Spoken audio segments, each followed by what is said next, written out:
Welcome everybody to the Physiotherapy and Cancer Care European Summit. We're absolutely delighted you've been able to join us today. If possible, can I ask, can you keep your microphone on silent whilst we have the speakers up? There will be an opportunity to be chatting later. So to give you a little bit of background to this summit, 4 years ago, the European region of World Physiotherapy decided to set up a cancer working group to promote physiotherapy and cancer care within the European region. This was picked as an area of practice that has some good research, but is also not as widespread as other clinical areas. And it tied in with the EU Beating Cancer Plan. In the first 2 years, we looked at the evidence for physiotherapy and cancer care and created the position paper on the role of physiotherapy in cancer care in the European region, which was published earlier this year in the Journal of Cancer Rehabilitation.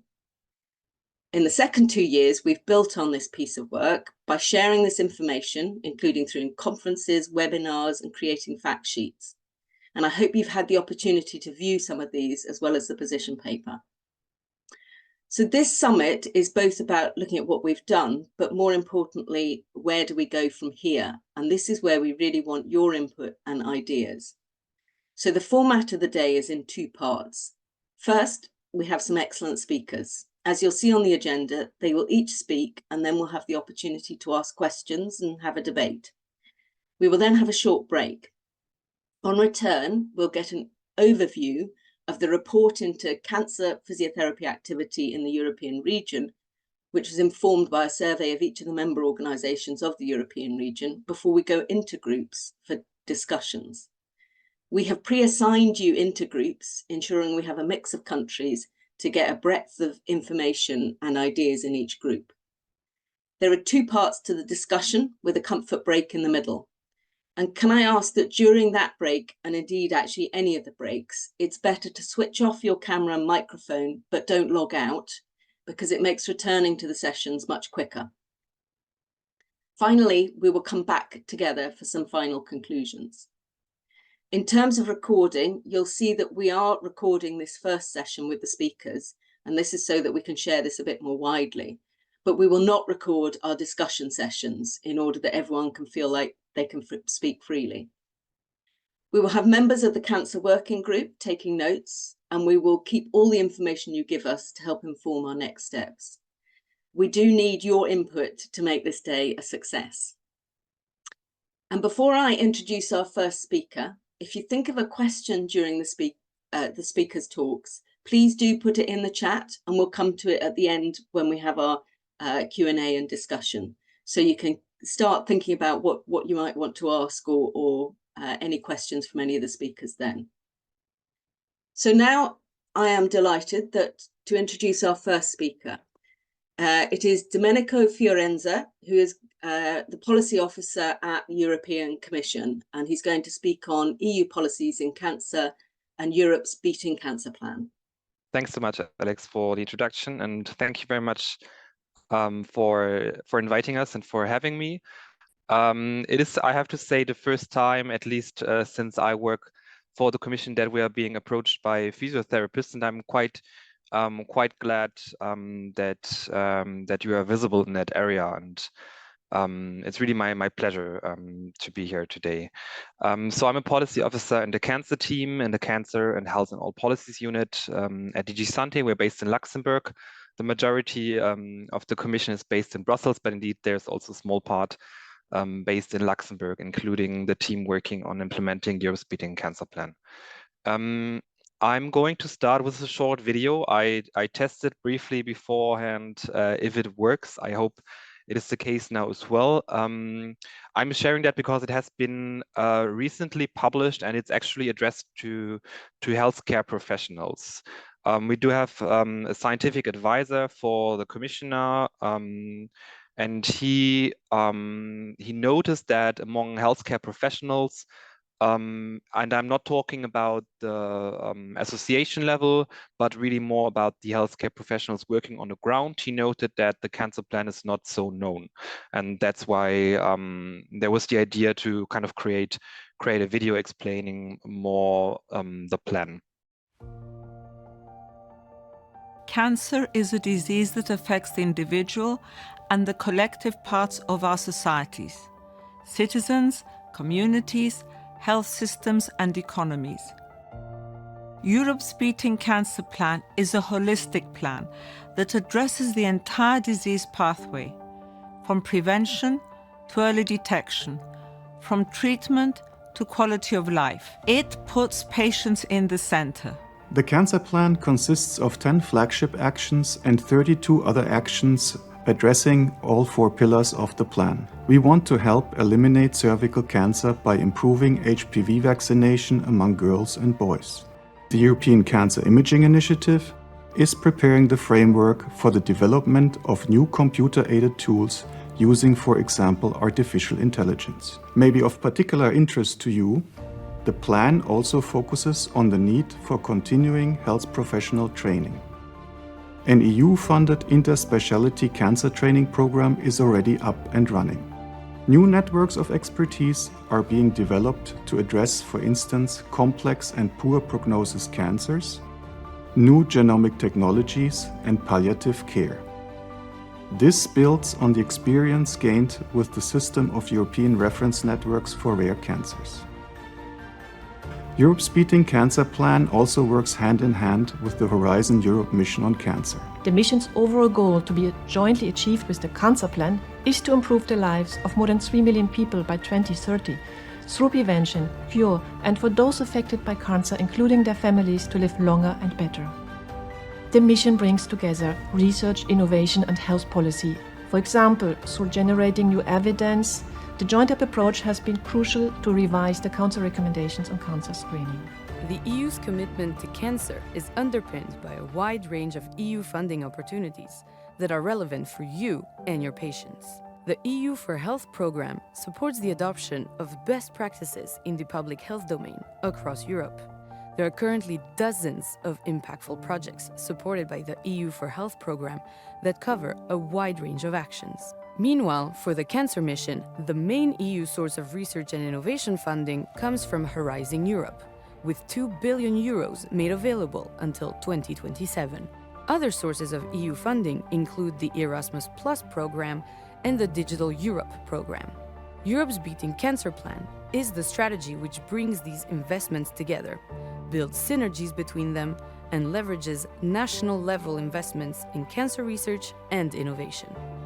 I have been one of you for more than 40 years as a breast cancer surgeon, and I know exactly what it means to be confronted with cancer every morning.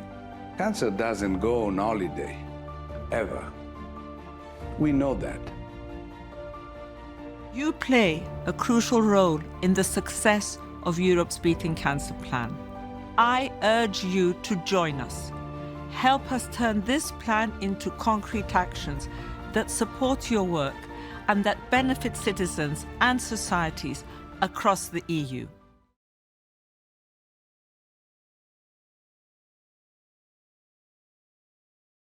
So a few of my points were already taken away. I'm just going to give you a brief introduction of the cancer plan in general, and then I hope some actions or areas which are of interest specifically more for your area of work. So as already mentioned, the cancer plan is a health in all policies based plan. That means that that it goes beyond health, and that surprisingly enough, what was quite a novelty at European level, to have an action plan that is not only focused on actions in the health sector, but also involves any other sector which might be relevant for prevention for all the areas in the plan. Let's say agriculture, taxation, finance, research, education, and so on. It is based on 4 pillars: prevention, early detection, diagnosis and treatment, and quality of life of cancer patients and survivors, and has 4 cross-cutting themes, which are research innovation, digital and personalized medicine, to reduce inequalities in cancer care, and childhood cancers. As mentioned in the video, there are 10 flagship initiatives and 32 further actions. And these actions all have sub-actions. So if we look really at the granular level, there are more than 100, almost 100 actions which address every key stage of the disease.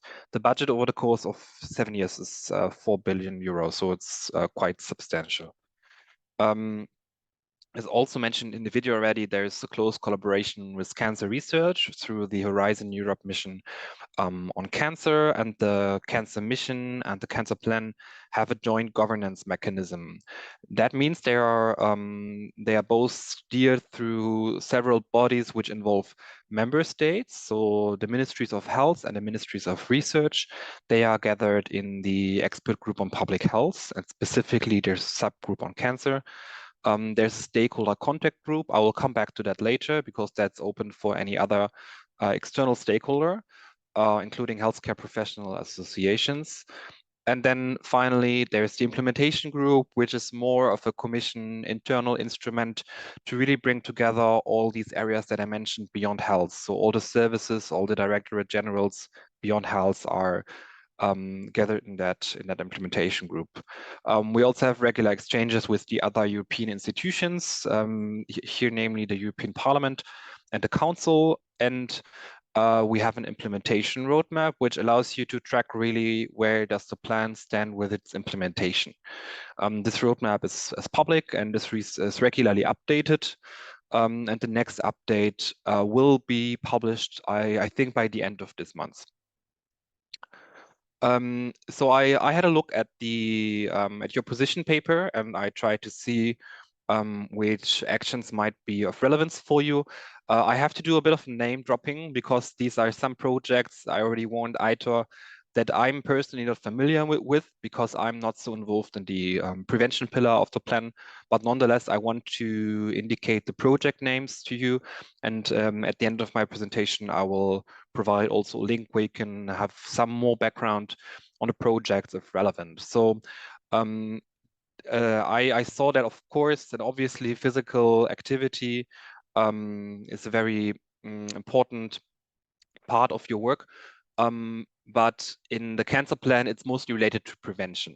So I think there's it's not so much covered yet when we talk about treatment and quality of life. But looking at prevention, the most important initiative that's covered in the cancer plan is the Healthy Lifestyles for All initiative. That's really more of an umbrella initiative. And there are some projects under the cancer plan which are summarized under this initiative. And these relate mostly to prevention for young people and in schools. The first one I want to mention is Rock Your Health, which started in November last year and goes until April. Now I have to move that part, until April 25. Then there's another project on inclusive healthy lifestyle groups in schools, which also started in November 22 and goes until 25, and another school-based project which started in January last year. Then finally, from these physical activity-based projects, we have the project OACUS, Outdoor Against Cancer Connects Us. And then another project I would like to mention is the European Code Against Cancer. You might know that it's an existing code. Let's say it's 12 very easily to digest messages to the general population on how to reduce one's cancer risk, of course, also including physical activity. And this code is currently being revised in a project called ECAC5. Which was already mentioned in the video is the project Interact Europe, which is in interspecialty cancer training. To be honest, I'm not sure if physiotherapists are already involved in that project, but I strongly encourage you to have a look because the follow-up project has started very, very recently in December. It's Interact Europe 100. So Interact Europe was really there to pilot a training, and really the sense, the background of this training is to bring different specialties together. And I think it would make a lot of sense if physiotherapists are involved here as well. So perhaps we can have another look, or you can have another look really if that project is an interesting or relevant one for you. Then we have the joint action. A joint action is a project which involves member states authorities directly to build up a network of comprehensive cancer centers. And I included this project here because the rationale of a comprehensive cancer center really is to cover the whole cancer care pathway holistically, and then to involve all the relevant professions. So I think this is also a relevant one for you. And there's a follow-up joint action currently under preparation. We have another network which is being built at the moment, or networks of expertise. And there we have specifically 2 networks on survivorship and on palliative care. And this preparatory joint action will also be followed by a more concrete joint action, which is currently being set up. Then from the quality of life pillar, there is actually at the moment a study ongoing to look into job retention and return to work for cancer patients and survivors. The study has started in June last year and will run to June this year, and it will map already implemented or upcoming policies and legislation, as well as relevant stakeholders in the field. So if you consider yourself a relevant stakeholder in this area, please let me know, because this consultation and the stakeholder mapping is still ongoing. And the contractor which is working on that study will really involve all relevant associations at European, but also at national level, and inquire about these policies. But it can also be smaller scale measures, really to facilitate the reintegration of cancer patients and survivors into the work life. And I think physiotherapy can play a role here, of course. Then the study will also identify gaps, obstacles, and challenges for cancer patients and survivors, but also at policy level. And finally, good practices of policy approaches. And I think most importantly, how to transfer them. So how can, if there's one good example in one member state, how can other member states learn from that example? Then I want to briefly mention actions from the inequalities. From the inequalities pillar, we first have the European Cancer Inequalities Registry, and it consists of several deliverables. The first one is the European Cancer Inequalities Data Tool, which was launched in February 2022. It's really a website, an online tool, which tracks the cancer burden, but also cancer prevention, cancer screening indicators based on several inequality dimensions in Europe, for example, based on gender, based on age, based on socioeconomic indicators. So that's more of a interesting data tool. And some publications have arisen out of that registry. The first one being cancer country profiles, so you can access a specific country publication for all EU member states, so not for all of the countries which are in your association, but for all EU member states, plus Norway and Iceland. And then we have an overarching report on cancer inequalities, which will have a focus on prevention and on early detection, which will be published in February of this year. Then finally, I think this is the last project I want to mention specifically because Aitra mentioned you are also interested in health data and data sharing. So this is an ongoing joint action on strengthening e-health, including telemedicine and remote monitoring for healthcare systems for cancer prevention and care. So now I will stop with the name dropping and mentioning of all these projects, but will, I hope, be a bit more specific. I'm listing here a few ways to engage. So I already mentioned in the beginning the Cancer Stakeholder Contact Group, which is really the way for stakeholders to engage with the cancer plan, to be updated, to follow webinars, to provide input.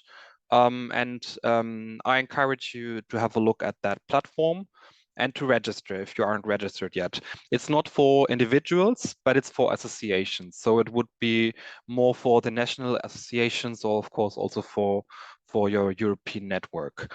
Then to go back to the previous projects I mentioned, also to have a general overview of the projects. The second link might be helpful, which lists all the projects, all the content, the involved associations and countries, and also contact points. So for example, if you say that's an interesting project, I'd like to collaborate, then you would find a contact on that website.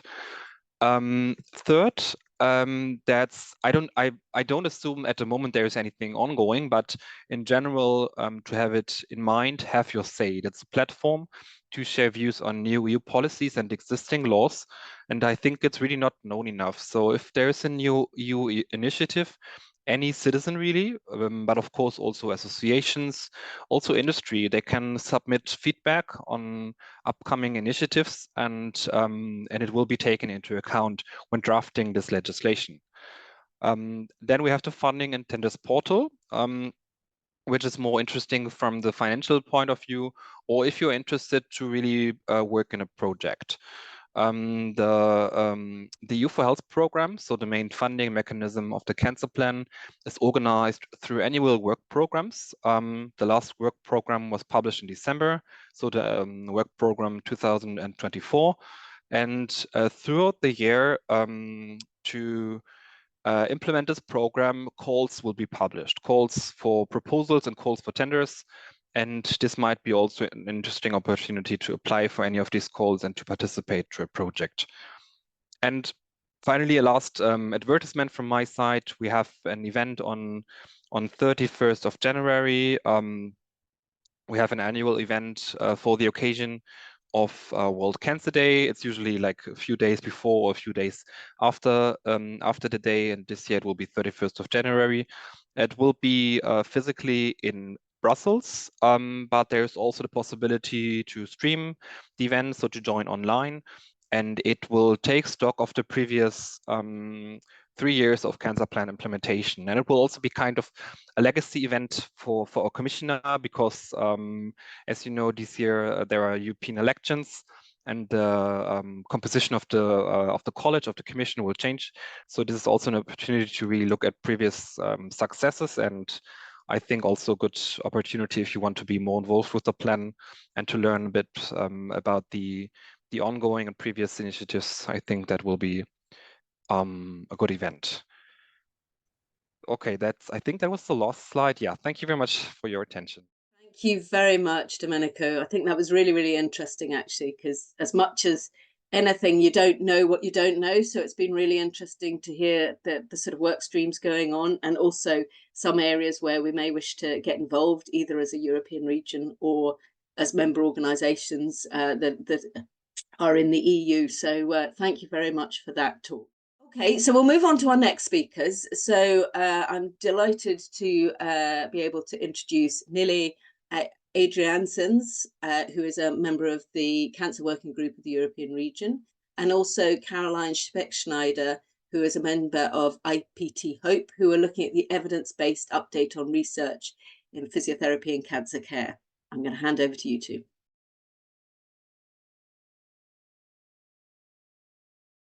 I'm the Vice President of IPT-HOPE, which is the International Physical Therapy in HIV/AIDS, Oncology, Palliative and Hospice Care, and which is part of the World Physiotherapy. And I will give a little bit of information about this because it's very connected with this working group on oncology. But this group, this world group, is more broad. So HIV/AIDS and also palliative and hospice care is also involved. The first initiative was in 2011 in Amsterdam. We came together at the World Conference, and 8 years later, we were established in Geneva. So we are a young subgroup within the World Physiotherapy. And to give you some insight how it's working, we have the World Physiotherapy, we have the member organizations, like you are all, I think, a member of your national organization. These organizations are member of the World Physiotherapy. And these member organizations have groups recognized by their member organizations, like manual therapy, physiotherapy in children, and kinds like that. These groups can be put together. For example, the manual therapists are together within IFOND. And I think that's the best known group. They have also their own conference this year in Basel in Switzerland. But now also IPT-HOPE is part of that. So for example, in the Netherlands, we have a subgroup on lymphedema and oncology. And this group is also part of IPT-HOPE. And also other countries are related to IPT-HOPE. Maybe you are questioning yourself why oncology and HIV/AIDS. It was a decision by the World Physiotherapy to put these together. These are different parts of the world, but what we see that, for example, when AIDS is there for a long time, oncology can exist, and the physical exercise programs are sometimes the same. So in Europe, we are not familiar to that. I think, for example, in Africa, they are beyond us, how to deal with these patients and how to help them within physiotherapy. And in oncology, I think the Western countries are some further in this. But this to give you some insight about how the World Physiotherapy is working and how IPT-HOPE is part of this. We have a vision statement, like this oncology group will also have. We will help people within all cultures, different countries on these problems. And we look at education, research, and sharing clinical practice. So we started with low-hanging fruit, with sharing clinical practice by giving webinars on YouTube. You can find it also there. But also peer support. And so we have different objectives you can read for yourself. And we are working on that. As I said, we were established in 2019. The COVID pandemic was there. So we are going step by step, are we working on this. Within Europe or the European members, there are different countries already affiliated to IPT-HOPE, but not all countries. So maybe when you are in at this webinar and you are thinking, for example, I'm from Spain and I thought we were also a member of IPT-HOPE. Maybe you can connect with me at the end of my lecture. You will find my email address. And we can connect, because I think it's very good to know each other, to help each other. For example, in the Netherlands, we have a nice program, a Master of Science program on oncology physiotherapy. And we are in contact with Lebanon to see if we can establish also a program over there. So we can share our knowledge, we can work together. Maybe we can give lectures together. We are working on this with Canada, to use their program to make it a worldwide program, or maybe we can do it with different people. And I learned from you that you are also looking to that to develop something like this. So maybe we can work together. And there are also other countries in the world affiliated to IPT-HOPE. How is it working? We have a president, that's Jacqueline Dreen. She's from the USA. I'm the vice president. Then we have also a secretary, a treasurer, a research coordinator, someone for education, and liaison lead. And then at the moment we are establishing different special interest groups, and there's a leading person and someone who's leading the education within this and the research. The education persons are affiliated to Elena Cohen from Israel. So she's the board member on education, and the research leads are affiliated to Amy Dennett. She's from Australia. We are working on this, and there are some groups already established and others I'm working on.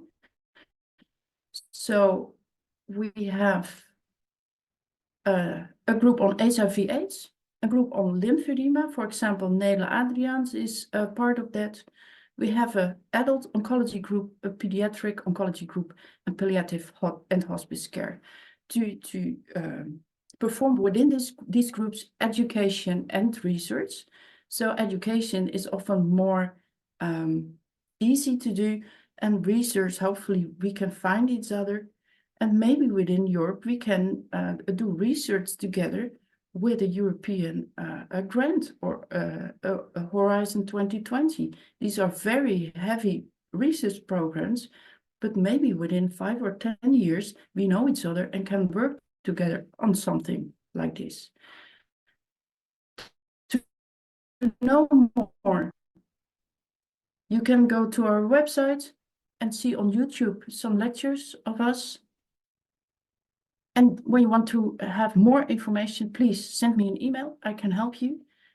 What I also do is helping people to make a program on oncology, and not only I'm doing it, I'm also asking people. For example, Denmark now has a nice program also related to oncology, and they started to talk with us. And then Theo Ruitenbeek from the Netherlands was also giving courses, and he has given his program to them, translated it to English, so to give an insight in it, so they could start with their program.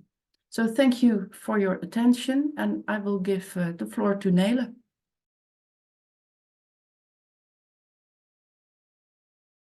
Thank you very much. I also want to thank Domenico for his kind introduction, because it's a very nice introduction for my presentation as well.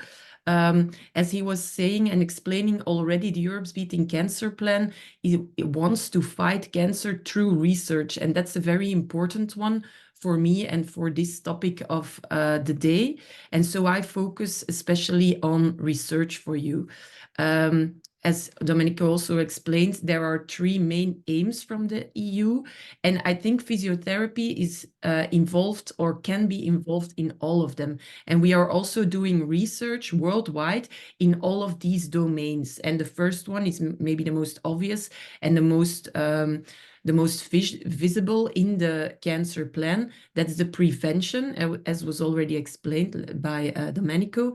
But we are also looking more into research in improving quality of life for patients diagnosed with cancer and living with and beyond cancer. And I also think, but that's the least evidence that we have now, that with an indirect effect, there might also be an influence of physical activity on prognostic outcomes. So there are even studies looking into how can we indirectly influence, for example, the effectivity of chemotherapy to improve the survival outcomes. So I think there is a lot of work to do. There has already a lot been done. So I will guide you through it to see what we already know and what we still have to explore within these fields. That's important, I think. The position paper that Domenico was mentioning, that's this one. And so I think it's interesting that you can read this, because there you have the roundup of the evidence that we gathered for this position paper. And you will also see that we included the whole patient's journey. So we started from prevention, from even before the diagnosis, because we know that physical activity, for example, can have a preventive effect for 7 to 8 types of cancer. So that's already an important remark from research that we already know now. So in the preventive phase, there is already a lot of evidence there. And then we go through onto the next phases, like the prehabilitation, during the cancer treatment, rehabilitation, up until the palliative phase for the patients. And that's also some of the statements that came from our position paper that you can see here in a nice visual or an infographic in the slide. So what I also want to mention for this short talk, I had to focus on exercise oncology, but as you will know, the role of the physiotherapy in cancer care is much broader than only exercise. But for now, and that's also the most research that is available currently, we will focus on exercise oncology. And then I take you back already decades ago to the 80s, where the nurses, our healthcare colleagues, founded actually this domain, taking exercise into the cancer population. And so the first publications date from the 80s, but then we had to wait for like 2 decades before there were first guidelines for exercise in cancer. And then it was mostly after the cancer treatment. So really in the rehabilitation phase, what is of course more the domain of the physiotherapy. At that stage.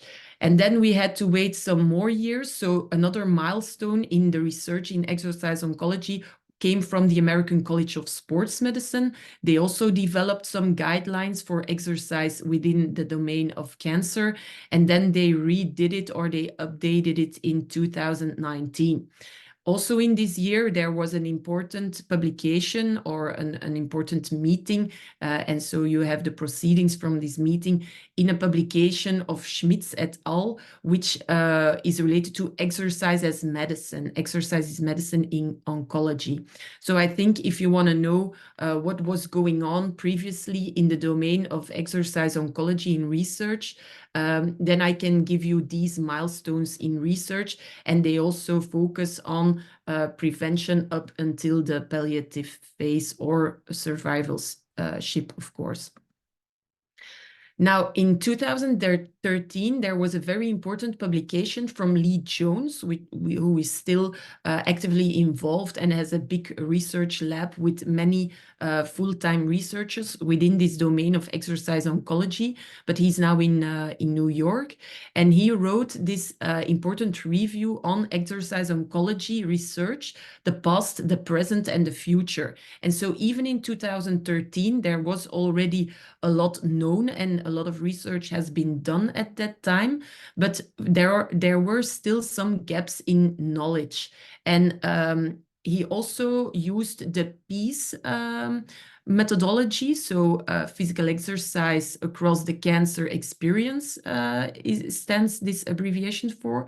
And so he also looked at the pre-diagnosis phase, then during the treatment, and the post-treatment phase. And so in 2013, there was still a lot of gaps in knowledge related to, for example, pre-surgical, so more the prehabilitation phase, but also in hematopoietic stem cell transplants, tumor phenotyping, biomarkers.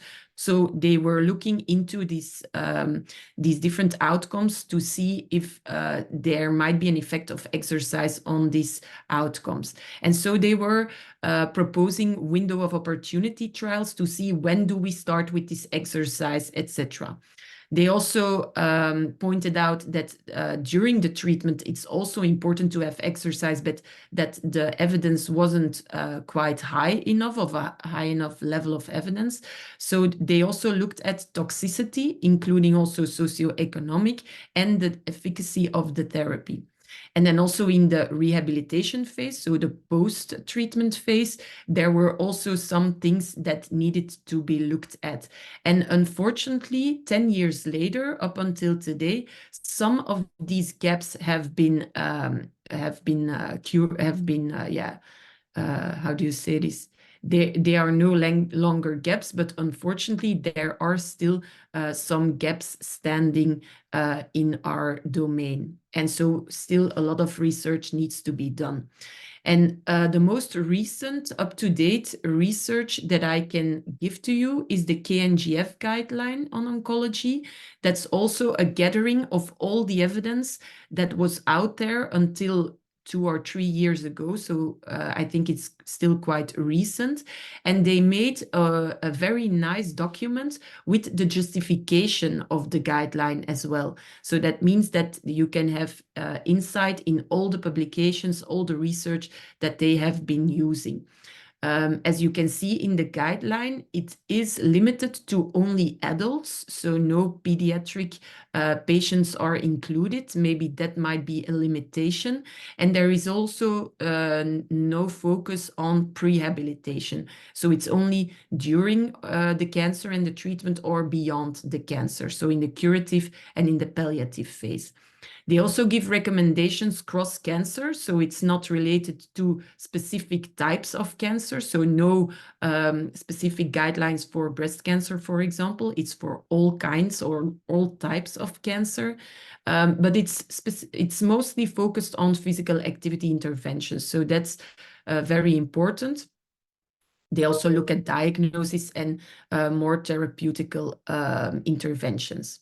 So it's very important for you as a physical therapist to focus on this, because I think there you all have the evidence gathered. And they also focus on 4 main adverse events, which are cardiotoxicity, chemotherapy-induced peripheral neuropathy, cancer-related fatigue, and bone metastasis. So these are the adverse events that we know quite well now, and that the evidence is pointed out in this guideline. So when we look at it from a helicopter view, what we already know is the clinical impact of exercise in these different phases of the cancer patient's journey. So we know that there is a preventive phase. We know that there is, during treatment, a very big role of exercise, also in the survivorship phase and also in the palliative phase. So that's something we do not have to discuss any longer. We already know this. And so we also need to point this out and use this in our clinical practice. What we also know, but maybe what's somehow more difficult, is the guideline for the effects of exercise on the outcomes. And as you can see here, it is quite general. So as you know, there is also the recommendation for the healthy population that we need to have our 10,000 steps a day, or the 150 minutes from the HWO, that we need physical activity. And this is more or less in the same line as these very general guidelines. So what is lacking now is more the specificity for each type of cancer, but also the modalities of the exercise intervention needs to be updated and needs to be more specific. And then we come to the domain that we do not yet know, and what we really need to have further evidence and further research, and that's the dose response. So based on the guidelines that we use, we know that for some of the types of cancers, that it's the best way to intervene for the patient, but we know for some other types of cancers that it's not enough, maybe, the dose of exercise that is prescribed by the guideline. And so we are looking into this now. It's also worldwide research. Many different countries are looking into this and participating. And so we are looking at what is now the exact ingredient for an exercise program. What is the intensity? What is the frequency? How much METs hours per week do we exactly need for each different type of cancer to have the optimal effectivity? And even within a type of cancer, there is also a difference in the response heterogeneity. So even within breast cancer, we know that there are different types of breast cancer, like hormonal or non-hormonal types of breast cancer, for example. And we know that even those different types respond differently to an amount of or a modality of exercise. So we really need to dig deeper into this research and really look deeper to have the optimal ingredients for these exercise programs. What we also don't know is the effect of exercise on different kinds of cytostatics. So, for example, if you have chemotherapy and you give exercise, we do not quite know what it does to the chemotherapy. Is it metabolized? Is it more excreted, for example, when you do exercise. So the pharmacodynamics is also very important when we work with cancer patients, mainly during their treatment. We are also, for the moment, looking more into the domain of what is the impact of the body composition, so the physical fitness, the kind of muscles, the amount of fat within the body, when we have a treatment for cancer, and also based on the prognostic outcomes and the adverse events, for example. So body composition is also a very important factor as a physiotherapist as well, what we are looking into in research, if there might be a correlation with the treatment efficacy, but also the prognostic outcomes.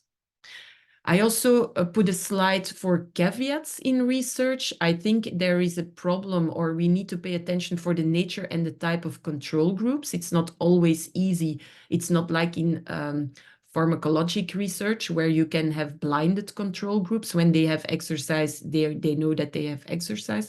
So that's something that we need to take into account. There is also a discussion between undertraining and HIIT training, so very high intensity training. That's also something that is being explored, but there it's important to include the risk to benefit ratios of these kind of exercise types. Prehabilitation is also now very upfront within research, and also innovation that was also mentioned by Domenico, like tele-rehabilitation is very important in our domain, and that's also something that we need to further explore in this domain, but also other types, modalities of exercise, like blood restriction for muscle strengthening exercise, and also the different innovations within cancer and cancer treatment, like immunotherapy, for example. Then there is also a lack of research now for subgroups, like in pediatrics, geriatrics, and palliative care. We need to standardize also the endpoints, because now there is a lot of research, but all with different types of endpoints. And so we need to bring these together so that we can have more evidence that we can generalize. And also the study methodology homogeneity plus the design for dissemination and implementation is very important. Why is this very important? Because this will take us to the next lecture from Nirit. How do we implement all this interesting research into practice? So the research also needs to has to be designed for dissemination and implementation. And so you can see from this very recent study that there are also some implementation barriers to integrate exercise as medicine in oncology. This is a very interesting review, and you can see that the organizational issues are the highest barriers that we face in research. And another interesting research that I wanted to share with you is also that within our domain of cancer research, there is also an issue with the recruitment rates and the strategies. So there is also an interesting study, a review from 2023. And so you can see that actually the recruitment rates in our domain of research are very low. And you can also see the reasons for non-participation in trials. And that's also something that we need to take into account for further research when we are building our new studies. So the research agenda for the future, I think it's the roundup of what we discussed in the previous 15 minutes. I think there are already some evidence guidelines, but we need to go more into detail on the timing of the exercise, on the dose considerations, also the cost and the cost effectiveness. That's something that needs to be further explored, and then we can move forward. And so that's my last slide to keep track of the time. Otherwise, it will bring us too far from the schedule. Thank you very much for your kind attention. Thank you very much, Nele. I think that was a really great summary of the research and where we've got to in a real snapshot time, but also really very much focusing on what we need to try and do going forward. And a big thank you to Caroline as well. And hopefully there's a few people on this call who will think about getting in touch and and joining IPT-HOPE as well. So we now move on to our final speaker of this session, Nirit Rotem, who is a member of the Cancer Working Group, and she's going to give us an update on clinical practice, physiotherapy and cancer care. Nirit. Thanks, and thank you, Nele, for a very interesting and important lecture. So I have the pleasure of bringing to you the low-hanging fruit, as Caroline called it, which is the clinical practice, and we sharing some of our experience. There are many programs. We just collected a few that will showcase some aspects from our member groups. I'm sure that you know many more. That's it. And try to connect them to our position statement and to the continuum of care. So the first one we got is from Ireland, from Gráinne, and they run a few programs. The first one called the OPFIT, which is a prehabilitation program, and they've got 600 patients. Now, prehabilitation is really hard. It's very hard to get to the patients. It's very hard to get them to buy into another thing when they start dealing with the cancer. So the OPFIT, which was an online and in-person exercise before surgery, was successful in recruiting patients. And you can read Gráinne's research about the good outcomes. Another part of the program at St. James's is the inpatient oncology, hematology, and postoperative treatment, which many of us know in the hospital for the patient immediately after surgery and ongoing treatments. Cancer rehabilitation, which is our biggest, I think, the biggest part of our care, online and in person for patients who are went surgery or are undergoing treatment in an individual or group, and online and in person. And finally, the lymphedema program. Lymphedema was the first treatment we actually offered to cancer patients. And but we need to, when we move on to cancer rehab, we need to remember that we need to keep this part of our treatment. So that was from Ireland, and you see the team, Gráinne's team, and we'll go back to it, but we really need to get a team involved, always. From Finland, we have a national program, well-being from fitness. I personally translated it from Finnish, and which is free for all patients in Finland. It's a remote and guided free program, different exercises, offering flexibility, yoga, strength training, which is important so patients can find whatever works for them, whatever they can keep practicing or changing. And so offering a variety of exercises is always helpful. And they did that with the cooperation of a few cancer associations and a university hospital.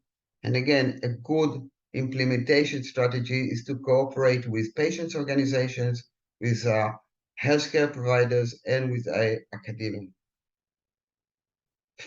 From Finland as well, we got a program specifically for breast cancer patients with some rehabilitation aspects. The patients go in before the surgery, and then they can go a few ways. They developed all kind of digital methods, info, videos. There was an opportunity for chat online, multi-professional chat online. After surgery, the patient had an inpatient meeting at the clinic next to where they live, and then they went back to the digital pathway if it was appropriate. There were targeted PT guidance visits when needed. There was a highlighting of physical activity and exercise and peer support. And again, this program shows once more the importance of being able to reach the patient using technology and online technology, which allows us to get to many more patients than we would otherwise. So the Finnish targeted is breast cancer, From Spain, we got a program which tailored specific aspect of treatment effect, which is cardiotoxicity, and they were using mobile health. They were using a smartphone, getting patients to do the questionnaires, which are the subjective report of the program, but also had a wearable Bluetooth ECG monitor. So they've got an input from a physiological measure as well as a subjective measure. And through both of them, they managed to do a personalized physical exercise prescription and an ongoing, which changed as the patient got better. And another thing that comes up from a lot of places is the ability or the using mobile health, and how it allows us again to get more people to do the exercises and to have a specific exercise prescription. And there are many programs around, I know. I will talk about the one I know best, which is what in my department, just to showcase how it all comes together in one place. I know there are many others, except this one I know best. So, and it was developed along at the same time that we worked on the position statement and on the infographic and the pathway. So for me, it was a very interesting experience of how everything is coming together. So we have a big hospital, center town hospital, and in there we've got again, the hardest thing for us is rehabilitation. Is getting to the patients because of awareness issues, because they are busy, because they don't understand how important it could be. But we did manage to have a good rehabilitation with bone marrow transplant patients, and we are now starting a breast cancer prehab program, which it's just in the beginning. We are using volunteers in order to get to as many patients as we can. But all through the other part of the continuum, we offer quite a few options for patients. So there is counseling, because we have to remember that most patients will need just counseling. They've got their habits, they need to know how to adjust it and how to change and what to do whenever things happen. So we do counseling during the medical treatment, the medical treatment phase, for whoever needs. Again, there is an outreach issue, so we are working on it. We have individual rehab treatments. We've got group treatments. We've got what we call the hybrid, which is a sort of a mixture of one-on-one with a group. We put them in our exercise room and we close the doors. Some do the personal exercises, some join a group. We also, because there was a need, we have a specific pelvic floor physiotherapist. A lot of treatments, some of the surgeries have caused pelvic floor issues. So we've shortened the waiting time because time is essential, and we've got that. And there are some special services.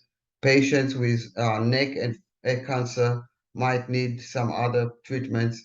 So again, we have a specific program available with accessibility as the main thing we emphasize. What we sort of stumbled upon, but I think it has very, very big potential, is a patient involvement. So from the beginning, people who went through the program wanted to volunteer following it. Some who went back to work, some who didn't. And we thought it would be on a technical level, right? Arranging the room for the group.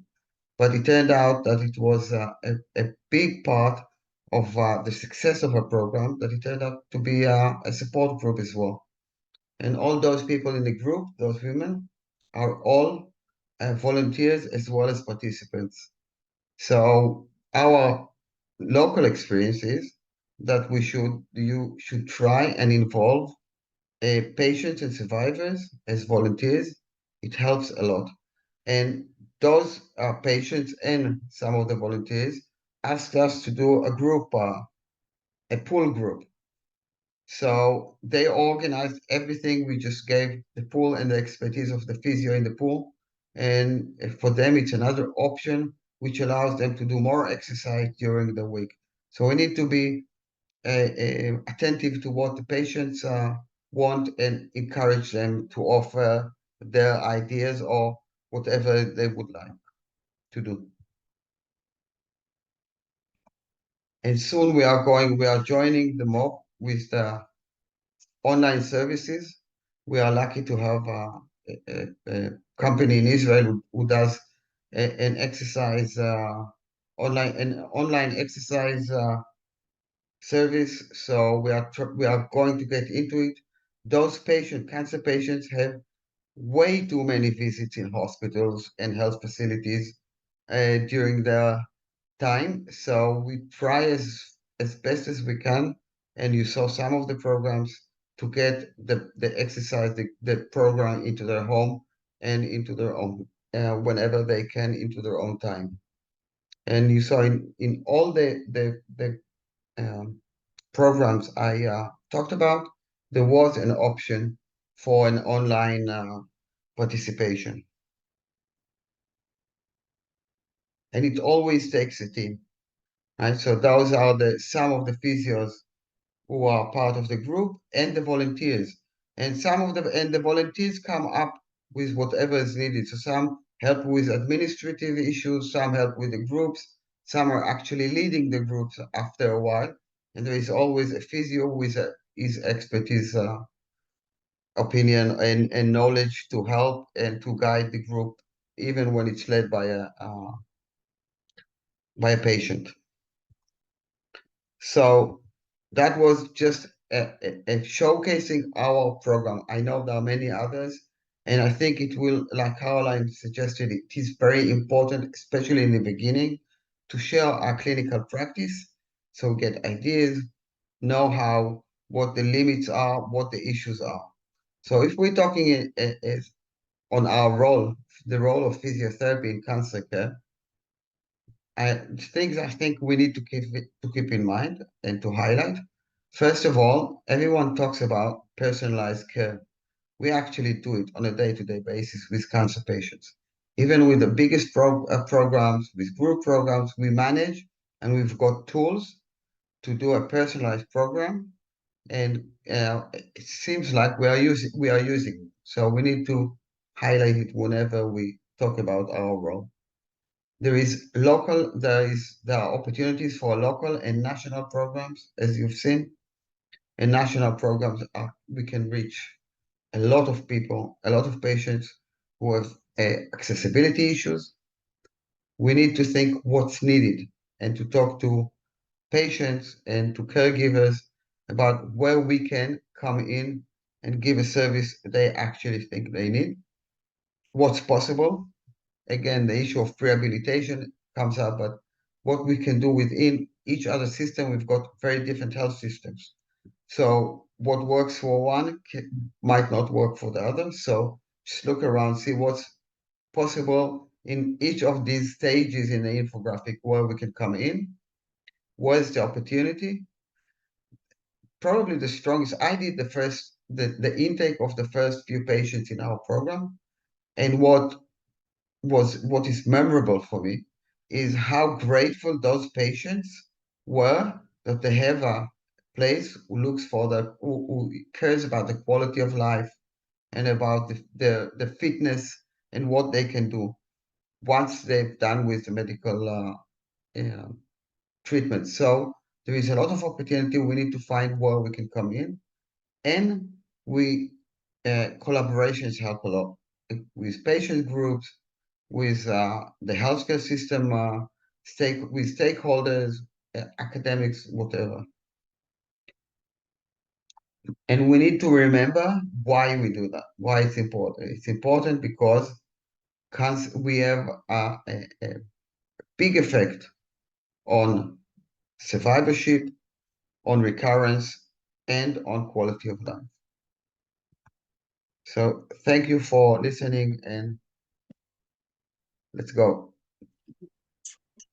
Thank you very much, Nirit. And I think that was really interesting just to tiny snapshot of really the amazing work that is going on in terms of clinical practice. And I think, you know, for me, one of the most important things you said there is sharing, because I think there are good ideas. I mean, every time you see those kind of different things going on, that there are always bits from it that you think, oh, now that's really, really interesting. That's something different to what I do. So I think there's a lot within that about sharing practice. So now we're moving on to the second part of our morning of the summit. And this is really sort of looking ahead in terms of what are our plans going forward, and what information can you give us on that. But we're going to start with Gráinne Sheill presenting the report that we've got of cancer physiotherapy activity in the Europe region. Gráinne. Thanks for the opportunity to present. My name is Gráinne Sheill. I'm a clinical specialist physiotherapist in cancer rehabilitation in the Trinity St. James's Cancer Institute in Dublin in Ireland. And I'm a member of the Cancer Working Group. So I'm presenting on behalf of the working group this morning because this is an initiative that we did together at the start of last year. And hopefully with the two discussion sessions coming up, this will set the scene. So this is a description of what is happening in the Europe region at the moment, according to our member organisations, so national organisations. We wanted to find out, I guess, what services were being offered in the area of cancer care, what education physiotherapists could access in cancer care. And so at the start of last year, we decided that we would send a survey. And this was to inform where our work might go, I suppose, in future. And the results of this today might lead to discussion around some actions that the group could take on. So we sent an online survey instrument. It was created by the working group. So we did look ourselves at what questions we wanted to be involved in. We piloted ourselves, and then we sent it out to all the member organisations in Europe via email, and there was 2 email follow-ups as well. So we sent it out to 7 MOs, and we had 33 member organisations respond. So this response rate was 89%. And if you look at the map, the darker blue areas are the countries where we got a response from, just to give an idea, I guess, of where these answers were coming from. And one thing to mention, we sent the email to member organisations and they had to nominate someone to respond. So in some cases, that may have been someone within the member organisation who had an idea of what oncology what the oncology setting is like in that country, and for others, people may have been less familiar. So we have information from all MOs, but the person, I guess, responding may or may not have been very familiar with cancer care in that country. Surveys were completed then over a 3-month period last year, and today really we're just going to give a snapshot of the results to focus on. First service availability, then a description of the services provided, and then lastly, just talking about education that was available for clinicians. So first of all, service availability. So we asked MOs, do your members provide any services physiotherapy services to people living with cancer? And it was a yes/no response, and all MOs reported that there's some level of care given to patients with cancer in their country. We then asked, well, in what way are those services provided? And actually the largest response was that services are provided through cancer support centres or charities. And I think that's, that's important for us to note. That's how a lot of this care is delivered by physiotherapists, although we can see that was closely followed by standard care. So just over half of member organisations have care for cancer patients within their public health system. We also have private services, and quite a large number providing physiotherapy in the area of cancer through research programmes. We then asked about self-referral to physiotherapy, and we know this is a really important area. So can patients refer themselves for these programmes? And in 36% of MOs, patients can self-refer. In 52%, patients are unable to self-refer. And that might give us an idea about what we need to do in terms of communication and the other team members that we need to work with in terms of developing these services. And patients responded, MOs, apologies, responded not applicable to this question. And that was usually due to some comments made about reimbursement that we'll come to later. So how is care delivered? We were just looking to get a general spread. Are we offering this to inpatients, outpatients, and then is it on kind of individual or group level? And we can see that there's a fairly, even spread. We are offering individual sessions, inpatient and outpatient, and then slightly lower amount of group-based programs. So again, we're just trying to get an overview here. So the timing of physiotherapy services within the cancer continuum. So this from the top to bottom is maybe how patients might progress through their cancer journey, or the continuum if we want to phrase it that way. So first at the top, from pre-diagnosis right down to end of life at the bottom. And again, we were just looking for a general spread. Where are we offering these services? Are we seeing patients at different points along their cancer journey? Are there points where we're missing? Are there points where actually member organizations say we don't offer a service there? And for the most part, during inpatient stays and the immediate recovery in the first year and that more long-term recovery after a year, we had a good spread of services provided, over 70%, nearly 80% for most. You can see what are the lower ones, pre-diagnosis. And again, that comes in many guises as a public health initiatives, etc. So we would expect that to be a little bit lower, but again, it's an area for development. And we've talked about prehab today. So under 50%, so less than half of member organizations said physiotherapists are involved in providing prehabilitation. And again, it highlights an area for us for development, and then we need physiotherapists trained in that area. So it's important for us to know. Other areas later in the continuum are more developed, and we see in end of life, again, the lower percentage there, that there aren't as many physiotherapists working in that area. We did ask about reimbursement, so we wanted to see are patients able to claim for costs of physiotherapy cancer care? And 36% of MOs replied they can apply for all of it. 36 replied some of it. And then the people who didn't respond were patients where reimbursed, or countries where reimbursement is not possible. There are some conditions to reimbursement that were mentioned. We did ask for more information. So sometimes it depends on whether you have health insurance. In some instances, it depends on Social Security, on your charities. So for some people, or for some MOs, this reimbursement was actually given by cancer charities. And for others, that wasn't mentioned. It was more to do with health insurance, and the other condition was a doctor's referral.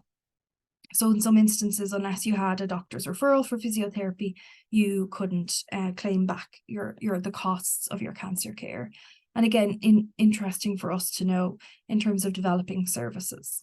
So the last part of this service availability section focused on, well, to further develop services, what are the barriers you kind of foresee? And there was 4 answers given. So the MOs were asked to select as many of those 4 answers as they felt applied to their country, and then there was an option to add extras. So out of the 4 answers that were given, most people selected a lack of knowledge, understanding of the role of physiotherapy in cancer care. And that's important for us to know. We didn't ask, was that on the part of the physiotherapist or on their colleagues or the patients? But we did, I guess, highlight the fact that we have a lot of work to do in communicating the role that we can play for these patients. And then we had 2 answers really to do with resources, specifically funding, and then other resources for these posts. And as you can imagine, they were quite high as well. And we did say, well, what is it? Lack of demand. And that was slightly lower, but again, it still is a barrier to developing services. There was a lot of detail given then about barriers, a lack of referrals, a lack of communication, I guess, with MDT colleagues was mentioned as well. In some instances, there aren't clear clinical pathways, and physiotherapists are unsure where they may get referrals or where their services might sit within the patient's cancer journey. There's difficulty creating change. You know, we've seen from Nele some of this research is done in the last 10, 15 years. And I guess that's a new intervention that we're now trying to offer patients, and we need to be able to communicate that evidence to our colleagues and also then implement some of the research into practice. And all of that change can be challenging, and that was mentioned here. Political barriers and lack of support from doctors was mentioned again, and we do have to relate that to MOs that reported doctor referral, medical referral was required for treatment. So that sheds some light, I guess, on the environment that we're working in if we're talking about starting new services or developing services as well. So I'm just going to go on to the second part, and this is quite short. We just had one question about what cancer services do you provide?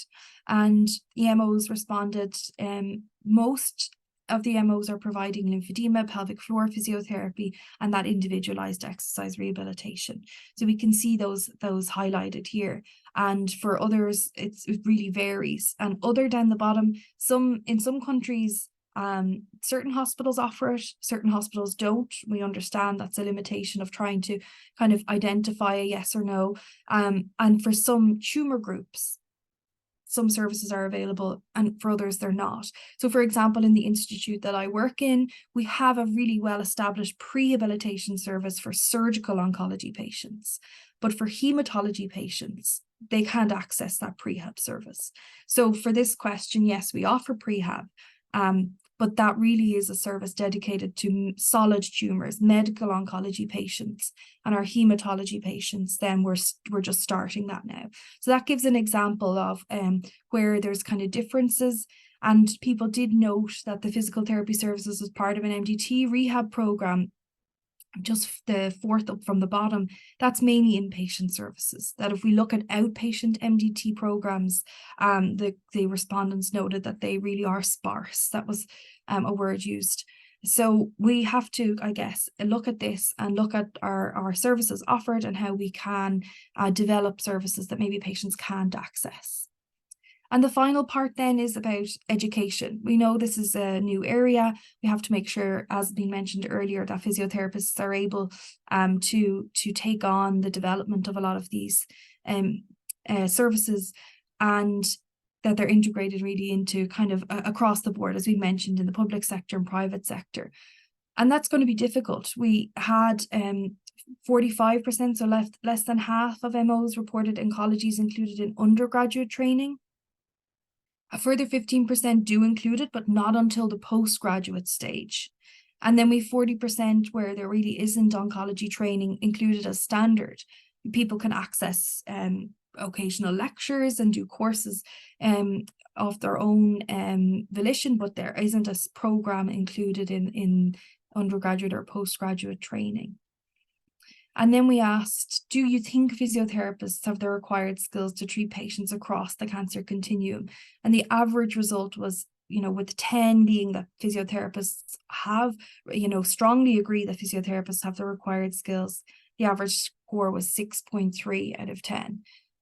So it gives an idea where we think our competencies are at. We did say, does that apply to some physiotherapists in your country or all? And it was split. So it's not that applies to every physiotherapist. I think we're aware that we have specialty groups within a lot of our MOs, but we're looking to see across the board, how do we increase that base level of cancer care knowledge?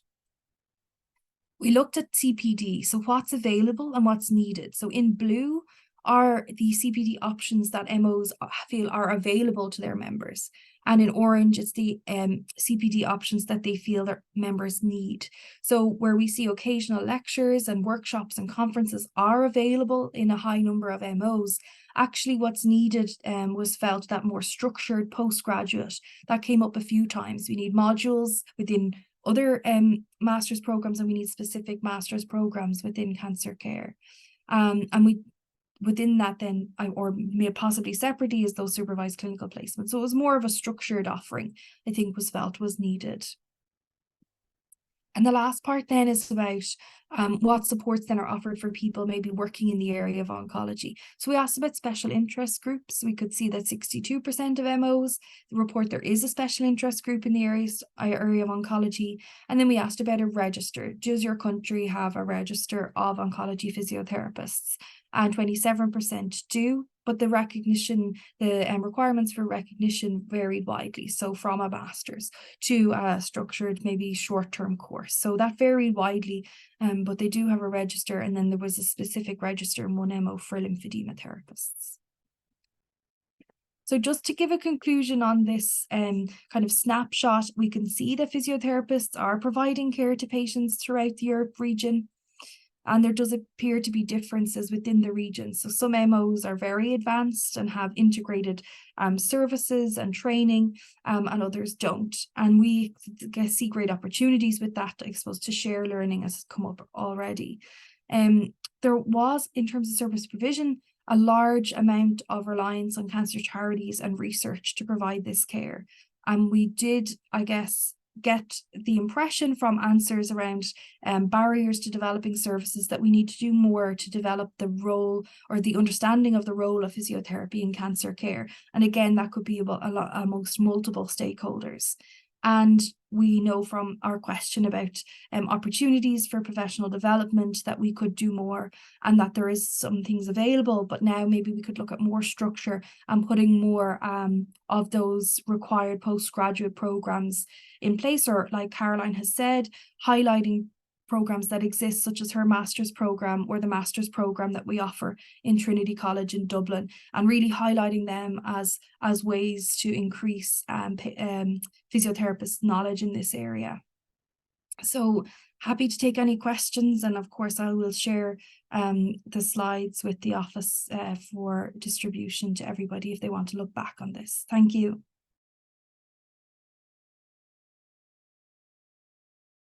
What do you think is, what should we concentrate on now?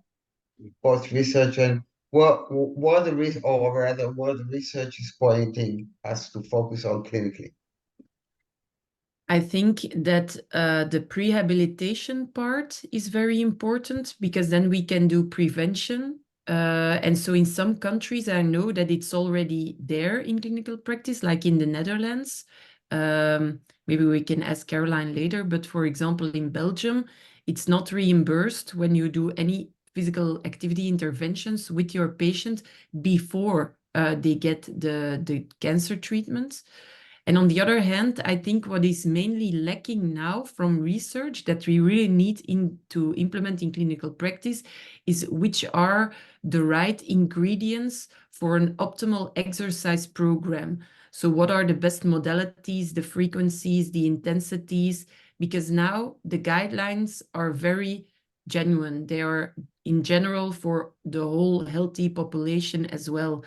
It's more or less in the same line as the World Health Organization has the physical activity guidelines for the world population. So what I would like to see, and what we are doing research for, is to really find and to make a differentiation between the different types of cancer, and then to see what is most effective for this type of cancer. Do we need to increase the intensity? Do we need to go to this HIIT training? Or and we need to pay attention that there is no undertraining, because I think sometimes in clinical practice, many of our healthcare colleagues are still a little bit cautious. It's still a cancer patient. We need to treat them very gently, and sometimes they do not like to go to higher levels of intensities of exercise. So I think for me, those are two very important things that we need to focus on. Thank you, Nele. Caroline, do you want to come in on that one? Yeah, thank you, Nele, for this answer. I totally agree. You mentioned the Netherlands. In the Netherlands, it's also a problem to get this paid. But we are trying to change this and then relate it to prehabilitation.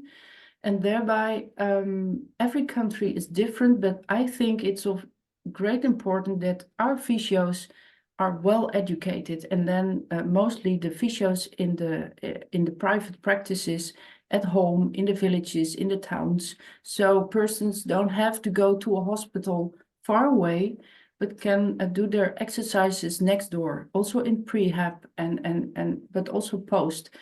And that's difficult.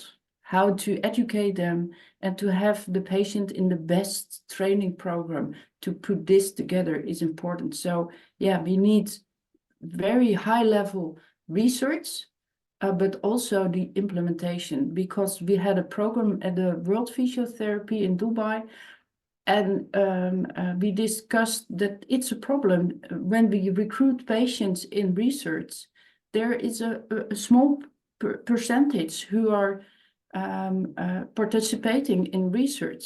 These are not all patients, and the physio working with patients is seeing all patients.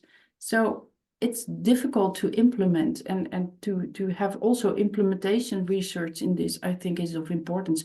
And then as researchers, we need physios from the private practices, because we can think about very high level interventions, but when it's not working in private practice, then why are we doing this? So it's difficult, but we can solve it together. We need each other. Thanks, Caroline. That's helpful. Victor, would you like to come in? Yeah, hi. My name is Victor. I work in Slovakia in National Institute of Oncology as a physiotherapist. And right now we are starting this pre-rehab program in our institute with multidisciplinary team. But I would like to ask you for some advice what was helpful for you to motivate the patient to join the program and also to stay like active and really do something what was helpful for them and also for our program. And also what was helpful for you to motivate your colleagues to join the program, because we have like problem that our colleagues are really like in stereotypes and they are afraid of new stuff going on. So if you have any advices, I would like to hear them. Thank you so much. Alex, so yeah, so motivating the last the one before last slide I did about why is a big motivator. First of all, patients usually want to get in. I mean, they feel bad, and they're looking for anything that will help them during the treatment and following the treatment. And if you give some perspective, tell them how important it is long term, how it will make it the only thing that will help fatigue and will help them with the quality of life, and be attentive to what they need and want. I think that's a patients are getting in. I mean, patients want to stay in programs. We've got some limitations, and most of them would like to stay if possible. So there are no issues of no show or whatever. There are patients who really need what we give them. So that's one thing. Getting physios, and I think that's an issue for all of us. To be interested in it is a challenge. I think whoever is stuck in his old ways is missing out on a great opportunity to actually contribute in a way we do not contribute with a lot of patients. We have a big effect on patients' life, on patients' health. It's an interesting interaction with important and interesting with patients, with other team members, with other professions. So you just have to keep selling it to them. It's a big opportunity for physiotherapy and for physiotherapists, and whoever is not getting in is missing out. So that's, yeah. Thanks, Nirit. I think that's really important, and I think it is about sort of sharing some of the information that we've been sharing as well, in terms of some of the infographics and things like that show how we can input on the patient's journey. But also, I'm going to say sharing patient stories is always quite motivational when people realize the impact that we can have in certain areas. It's not just about sort of what we want to do, but it's actually what the patients want to do. I think is the really sort of important side of it as well. A question for Nele. Is it possible to get permission to translate the KNGF guideline? I'm not in this organization. I was in the mirror group for developing the guidelines, but so it is available in Dutch and it is available in English. But I think if you want to translate it into another language, you might contact directly the KNGF to ask if there are any opportunities to do so and to have the permission to do so. Because now I presented the justification, so all the scientific evidence that is behind it, but they also made an implementation clinical guideline from all this evidence. And this is only 10 some pages. And maybe that's more obvious as a clinician to use.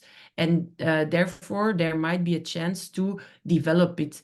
I don't think they will translate the whole justification document because it's too much. And I think for the research, it's better when it's in English because it was written in English as well. But the clinical translation of the guideline, I think there might be a possibility that it can be translated. Just to slightly sing the KNGF's praises, they do produce a lot of guidelines in a lot of languages. So they have been very sort of flexible about it. But so I would say, yes, like Nele said, get in touch.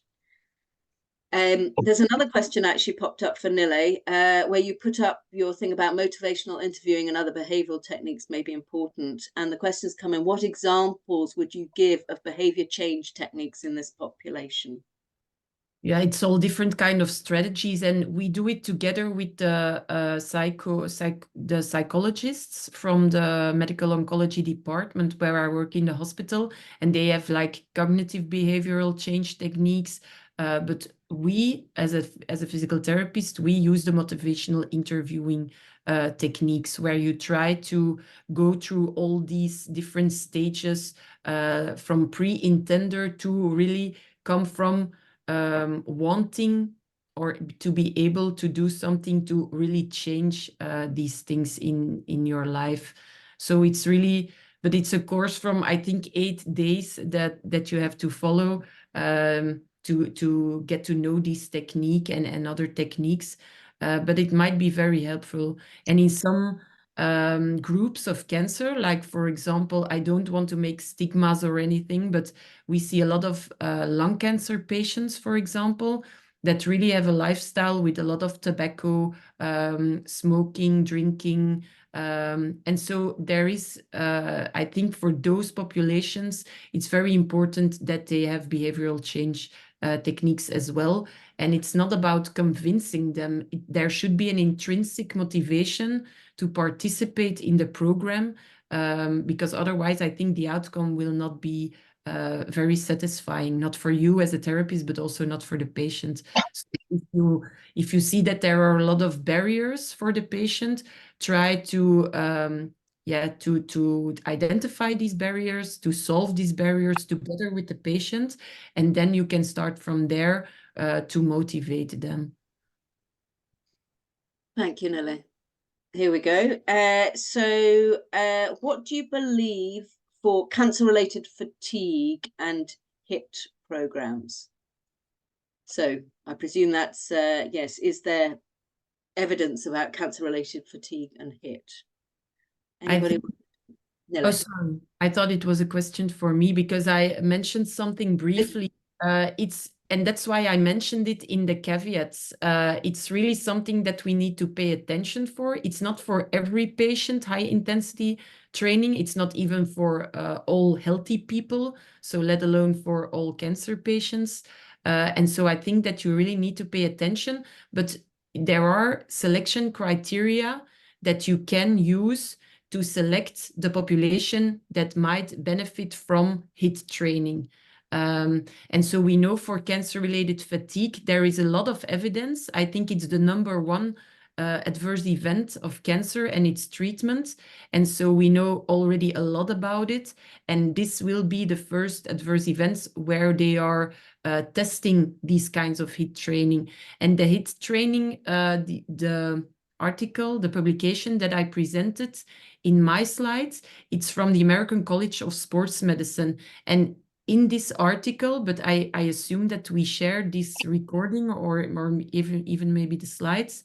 If you look it up, they really point out criteria to do so and contraindications to especially do not use the HIIT training. So I think that might be useful for the person who asked this question. I cannot see the chat box. I don't know why, but I hope it's satisfying the answer. Thank you, Nele.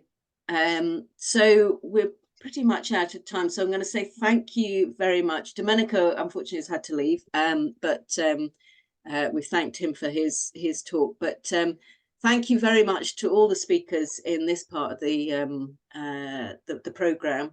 And thank you, everyone, for putting in your questions.